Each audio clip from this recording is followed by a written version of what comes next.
Sher-e-Bangla medical college হাসপাতাল সংস্কারের দাবিতে আন্দোলনরত শিক্ষার্থীদের ওপর অতর্কিত হামলা করে দুর্বৃত্তরা। বিস্তারিত শামীম ইসলাম তাসিনের প্রতিবেদনে। বরিশাল শের-ই-বাংলা মেডিকেল কলেজ হাসপাতালের সামনে আন্দোলন চালিয়ে যাচ্ছিল 17 দিন যাবৎ। আজকে নতুন বাস থেকে মেডিকেলের উদ্দেশ্যে আন্দোলনরত অবস্থায় শিক্ষার্থীরা আসলে অনেক দুর্বৃত্তরা তাদের উপরে হামলা করে। এই অবস্থায় অনেকেই হামলার শিকার হয়ে বরিশাল শের-ই-বাংলা মেডিকেল চিকিৎসাধীন আছেন। আমরা তাদের কাছ থেকে শুনবো। এই যে আমরা 17 দিন যাবৎ শের-ই-বাংলা সংস্কারের জন্য আমরা আন্দোলন করতেছিলাম নতুল্লাবাদে।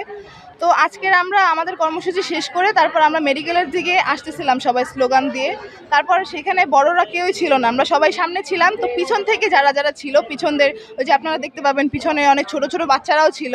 তো বাসের কিছু হেল্পার, বড় যারা ড্রাইভার তারা কিছু করেনি, যারা আর কি ছোট বাচ্চা টাইপের তারা সবার গায়ে হাত তুলছে, এমনকি রড দিয়ে আমাদের বোনদের পায়ে মারছে, বুকে মারছে, এমন অবস্থা। এখানে আহত অনেক হয়েছে, 20-25 জনের মতো তো হয়েছেই।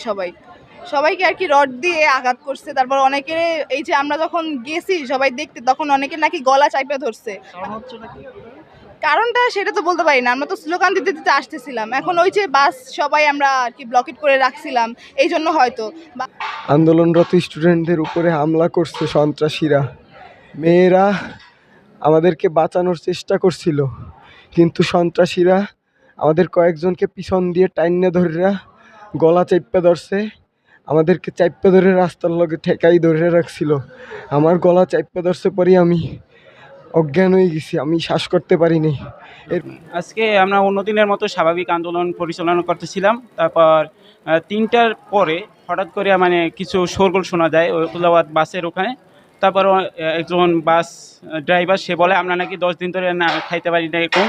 তারপর বলার পর আমরা তাদেরকে বলি যে ভাই আমরা তো আপনাদের জন্য আন্দোলন করতেছি, আপনারা আমাদের পক্ষে নেন। তারপর এক সময় তারা আমাদের উপরে হামলা করে, অতর্কিত হামলা, মানে আমরা কেউ এটার জন্য প্রস্তুত ছিলাম না।